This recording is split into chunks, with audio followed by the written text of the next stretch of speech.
Happy Tuesday, Viva. Thank you for being here on time, seeing all the smiley faces.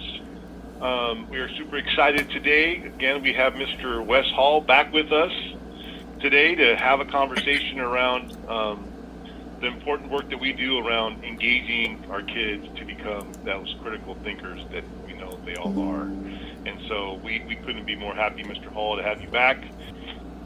All righty. Cool. Thank you. So again, welcome back, Mr. Hall. The floor is all yours. Okay, I want you guys to start thinking about the language from condemnation to compassion. A change of language is a change of outcome. So, Heidi, if I say, "What's wrong with you?" How do you take that? If I say, Heidi, what's wrong with you? How does that come across to you? It can come. I can have a response of shame. Yes. Like, that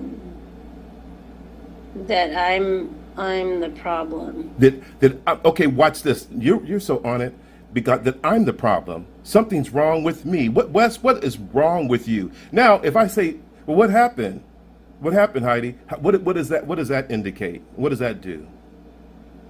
It separates you away from the issue and really looks at how that's affecting you. Of how that affects. Now watch this.